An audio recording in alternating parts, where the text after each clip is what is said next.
अब ये ऐसा सरकार के बारे में पहले ही बता दिया हूँ। और सल्लम बड़ी एक जनप्रतिनिधि हैं, विधायक हैं देवरिया के, उनको चाहिए कि ठीक उस परिवार से मिले। वो निश्चित रूप से उस परिवार में 5 हत्याएं हुई हैं और इस परिवार में 1 हत्या हुई है। ये दोनों लोग पीड़ित हैं। ये कहा जा सकता है कि पीड़ा ज़्यादा है कि पीड़ा कम है, लेकिन जनप्रतिनिधि होने के नाते उनको भी आके यहाँ भी मिलना चाहिए और यहाँ के लोगों को भी मीडिया से मिलने देना चाहिए। लेकिन न मिलने देने का कारण है कि दोनों तरफ की सच्चाई समाज के सामने न आ जाए।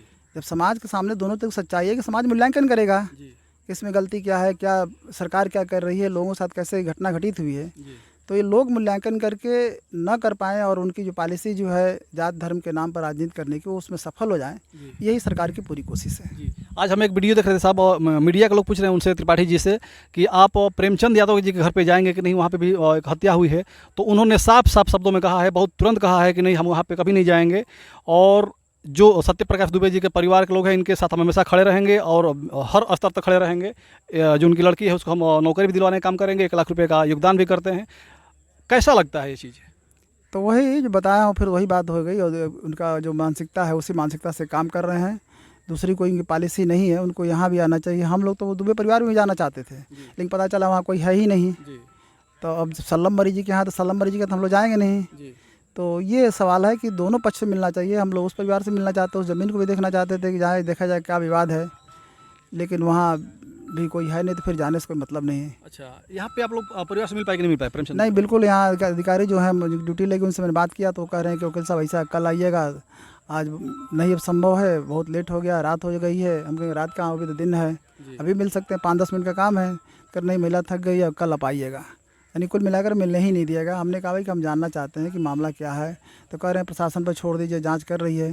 तो हमने कहा प्रशासन जांच ही कर ही रही है, लेकिन हम लोग बस भी तथ्य जानते हैं, सहानुभूति हम भी देना चाहते हैं, उस बात बताना चाहते हैं कि दोनों पक्ष की तरफ से लोग खड़े हैं न्याय के लिए। और हम लोग का मकसद यही है कि न्यायिक जाँच की जाए और जो अब घटना घटित हो गई है उसमें जो दोषी पाए जाए उनके खिलाफ जो है चार्जशीट लगे, FIR दर्ज हो ही गया है, चार्जशीट लगे और न्यायालय अपना काम करे। सरकार अपना न्याय देने का काम न करे। सरकार न्याय देने का काम करेगी तो बिल्कुल न्याय नहीं हो पाएगा। तब न्यायालय की कोई ज़रूरत नहीं, न्यायालय बंद कर देना चाहिए। बिना मतलब फालतू न्यायाधीश रखे गए, पैसा खर्च हो रहा है। अगर सरकार की पॉलिसी तो सारे न्यायालयों को बंद करा दे, ताला लगवा दे। बस यही मेरा कहना है। ये जो पूरी यहाँ पे घटना हो रही है, तो इसको लोग जाति में बांट करके भी हम देख रहे हैं कि लोग सोशल मीडिया पे जातिगत बात करना चालू करते हैं। यादव बनाम ब्राह्मण का बात कर रहे हैं और इस पे सियासत काफ़ी तेज हो रही है। हम देख रहे हैं कि हर पार्टी के लोग आकर के अपना जातिगत बात करके चले जा रहे हैं। ये कितना सही है इतने बड़े दुर्घटना में? नहीं, जात की बात करना यहाँ गलत है। यहाँ न्याय की बात करनी चाहिए कि जो न्याय मिले, दोनों पक्ष को न्याय मिले। ये जात की बात करने वाले जो भी लोग हों, चाहे इस पक्ष के लोग हों चाहे उस पक्ष के लोग हों, जात के बात करने वाले लोग जातगत राजनीति करते हैं। लेकिन ये जात की बात करने के लिए बाध्य कर दे रही है सरकार भी। सरकार अगर न्याय की बात करती तो जात की बात करने में सफलता उनको हासिल नहीं होती। यानी कि कहीं ना कहीं सरकार भी जात की बात कर रही है। और दूसरा मेरा कहना ये है कि जो ये नोटिस चस्पा हुआ है, ये बुलडोजर से घर गिराने का एक जो भय में वो जी रही हैं उस परिवार के लोग, ये बिल्कुल गलत है। बुलडोजर नीति उनकी जो है बिल्कुल गलत है। और बुलडोजर से अगर इस तरह से न्याय करने लगे तो वो समझिए कि बुलडोजर सिर्फ प्रेमचंद यादव के घर पर नहीं चला रहे हैं, वो कानून व्यवस्था पर बुलडोजर चला रहे हैं, संविधान पर बुलडोजर चला रहे हैं, न्यायालय पर बुलडोजर चला रहे हैं। इसका मतलब साफ जाहिर हो कि उनको न्यायालय से विश्वास नहीं है। सारा न्याय वही करना चाहते हैं और इस तरह से न्याय राजतंत्र में ही होता है कि राजा ही न्याय करता है।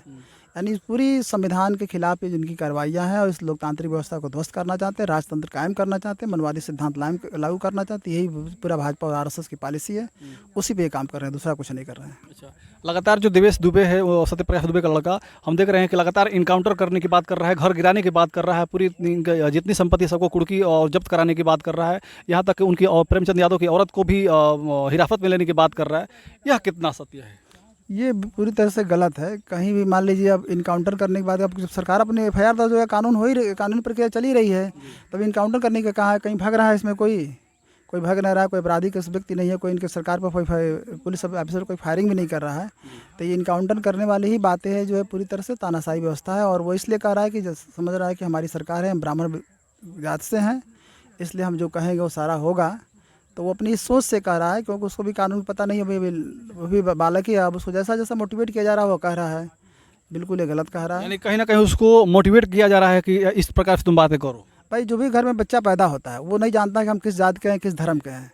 वो जिस संस्कार में पलता है और जैसे जैसे उसको लोग मोटिवेट करते हैं, जैसा बताते हैं कि तुम इस जात के हो, उसी जात को अपने आप को मानता है, तो आज वो उसी हालत में हो है।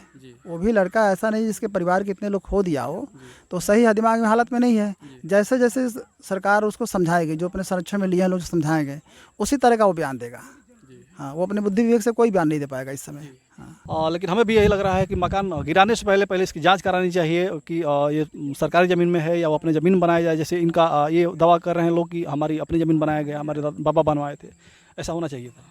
बिल्कुल, कोई मकान गिराने से पहले अगर मान लीजिए गाँव सभा की ज़मीन बनी है तो 122 प्रक्रिया बनी हुई है जो 67A कहलाता है, तो 67 के तहत जो है कार्रवाई करनी चाहिए जो, तो वो उसके बाद से मुकदमा चले, उसका निस्तारण हो, लेखपाल पैमाइश करे, रिपोर्ट लगाए कि हाँ गाँव सभा की ज़मीन में कितनी ज़मीन है, तत्काल आए। इस समय वाली पैमाइश कैसे होगी, सारे तरफ फसल लगी हुई होगी, पैमाइश पत्थर से नसीब होती है, कहीं पत्थर नहीं दिखा होगा। अब इस सड़क को मान लीजिए जो है सीमांकन बिंदु मान करके अब आए, अब गिराना हमारा मकसद है, तो उसी सड़क को सीमांकन बिंदु मान करके सीमांकन कर देंगे, पूरी मकान चाहे तो गाँव सभा में हम शामिल कर देंगे और गिरा देंगे। तो इसलिए पैमाइश करने का इस समय वक्त भी नहीं है। अगर पैमाइश होनी चाहिए तो फसल कट जानी चाहिए, उसके पत्थर कहाँ हो, 3 पत्थरों को लेकर के पैमाइश करने की प्रक्रिया है। इस प्रक्रिया से अगर नहीं गुजर रही है सरकार तो निश्चित रूप से गलत काम कर रही है।